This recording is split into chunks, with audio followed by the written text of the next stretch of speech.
होगा। तो ये चीज़ आपको खुद से देखना पड़ेगा, ठीक है। और आप भी अगर जेन्युइन ट्रेडर हो, जेन्युइन चीज़ें आप सीखना चाहते हो, तो वो उसके लिए आप इस चैनल को लाइक शेयर सब्सक्राइब कर सकते हो। ओनली जेन्युइन ट्रेडर्स ही चाहिए मुझे, जो मार्केट को लेके सीरियस हैं, जो जल्दबाजी में नहीं है, जिनको पता है कि ट्रेडिंग कैसे होती है।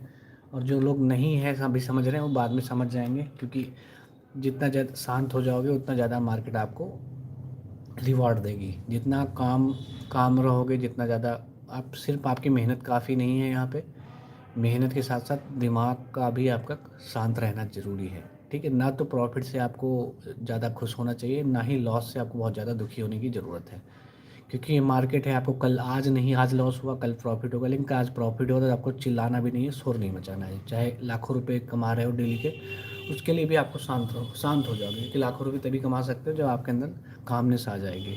आप खुद ही किसी को नहीं बताओगे, क्योंकि ये मार्केट का रूल है, समझ लो आप, ठीक है। ये मार्केट का रूल है, क्योंकि आप ओवर एक्साइटमेंट यहाँ पे, मतलब आप ये समझ लो सीरियस, जैसे बिजनेस होता है ना, बिजनेस में प्रॉफिट होता है तो आप किसी को बताते हो, नहीं बताते हो। तो इसको भी ऐसे ऐसे ही ट्रीट करना है कि आप प्रॉफिट हो लॉस हो सब आपका है, आप रिस्पॉन्सिबल बनो, रिस्पॉन्सिबिलिटी लेनी है आपको, ठीक है। ज़्यादा आपको किसी को इसको बताने की ज़रूरत नहीं है, ठीक है। क्योंकि वो कहीं ना कहीं फिर आपके अंदर वो इम्पल्स जो होती है ना, वो बढ़ती है, फिर वो आपके अंदर इमोशनल वो बढ़ता है, फिर मार्केट में ट्रेडिंग में ये चीज़ प्रॉब्लम क्रिएट करती है। इसलिए आपको इन चीज़ों से बचना है, ठीक है। नेगेटिव रील्स वगैरह आप अगर देखते हो तो वो चीज़ भी नहीं करनी है आपको, उन चीज़ों से बचना है, ठीक है। नेगेटिव रील्स वगैरह देखना बंद कीजिए,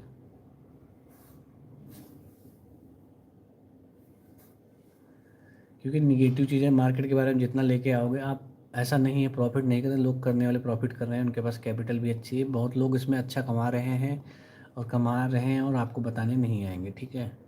दूसरों को भी बोलूँ, मैं खुद का ही बताऊँ, मैं खुद ही कमा रहा हूँ तो दूसरों को क्या बोलूँ। इसीलिए तो मुझे लाइव स्ट्रीम करने में दिक्कत होती है, क्योंकि भाई लाइव स्ट्रीम नहीं कर सकता ना मैं हर चीज़, क्योंकि ट्रेडिंग के लिए एक वो होना पड़ता है, कंसंट्रेट होना पड़ता है। जो लाइव स्ट्रीम कर रहे हैं वो आपको पता है कैसे ट्रेडिंग करते हैं, क्या ही ट्रेडिंग करते होंगे, ठीक है। तो इसलिए आप देखते होंगे कि मेरे रेगुलर वीडियोस नहीं आ पाते, इसीलिए, ठीक है। अभी तो मैं आपको बता चुका हूँ, मेरा ओवरऑल एक्सपीरियंस 10 साल का है मार्केट में। मैं फॉरेक्स और क्रिप्टो के बाद अभी इंडियन मार्केट में स्विच हुए मुझे 3-4 साल ही हुए हैं, ठीक है। क्रिप्टो जब से बैन हुआ था उसके बाद से ही मैंने थोड़ा सा इंडियन मार्केट में ज़्यादा फोकस किया है, ठीक है।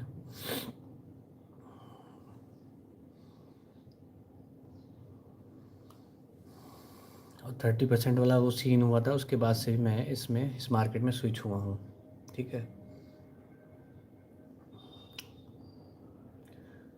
आप लोग भी चाहो तो जैसे कि इंडियन मार्केट में आपको मतलब पैसे कमाने के बहुत सारे ऑप्शन हैं। इंडियन मार्केट में अगर आप पैसे ही कमाना चाहते हो तो बहुत सारे ऑप्शन हैं, लेकिन डिपेंड करेगा आपको ट्रेड करना। जैसे ऑप्शन ट्रेडिंग करनी है तो ऑप्शन का रूल ये है कि ऑप्शन को अच्छे से समझ आनी चाहिए आपको। ऑप्शन हर कोई नहीं कर सकता, या हर हर किसी के लिए नहीं है। आपकी अगर जैसे ऑप्शन के साथ आपकी वो नहीं मैच कर रही है, जैसे आप सब बहुत स्लो हो, डेली लाइफ में स्लो काम करने की आदत है, स्लो चीज़ें करने की आदत है, तो ऑप्शन ऑप्शन में अगर जब जाओगे भी ना, तो आपका स्लोनेस आपको वहाँ पे लॉस कराएगी, क्योंकि वहाँ पे बंदा चाहिए जो फ्लेक्सिबल हो, जो ज़्यादा इमोशनल, मतलब मेच्योर हो, इमोशनल मेच्योर हो। मार्केट के लिए ही इमोशनल मेच्योर है, लेकिन वहाँ पे कुछ थोड़ा और ज़्यादा चाहिए। इमोशनल मेच्योरिटी वो आपको टाइम के साथ ही आएगी। अगर मार्केट में रह रहे हो तो इससे अच्छा है आप स्टॉक ट्रेड करो। देखो 2,500 2,000 तक कमाना है अगर रेगुलर बेस में, तो स्टॉक ही ट्रेड करो। ये सिंपल है, बहुत सिंपल है। उसमें आपका रिस्क बहुत कम हो जाता है। सबसे ज़्यादा है कि आपका रिस्क कम हो जाता है स्टॉक में, ठीक है। तो रिस्क कम हो जाता है आपका। 1,500 2,000 कमाना वहाँ से बहुत आसान है, मैं सच बता रहा हूँ, वहाँ से बहुत आसान है। स्टॉक ऑप्शन में मत पड़ो, ठीक है। कैपिटल डबल करने के चक्कर में मत पड़ो। अगर रेगुलर इनकम की आपकी भी ख्वाहिश है तो सिर्फ यही करो, स्टॉक ऑप्शन करना है। ऑप्शन करना ही नहीं है, मतलब स्टॉक ऑप्शन तो बिल्कुल बचो। स्टॉक ऑप्शन तो और ख़तरनाक होता है, अगर उसमें लिक्विडिटी नहीं हुई तो क्वांटिटी लेके बैठे रह जाओगे आप, सेल ही नहीं होगा। तो इसलिए है कि पहले समझो अच्छे से इसको, ठीक है। नॉर्मल ट्रेड करो, स्टॉक ट्रेड करो, निफ्टी 50 के स्टॉक ट्रेड करो, सबसे अच्छे हैं। अच्छी इसमें लिक्विडिटी होती है। निफ्टी 50 कोई स्टॉक उठा लो आप, बहुत ज़्यादा अच्छा वोलेटाइल होता है,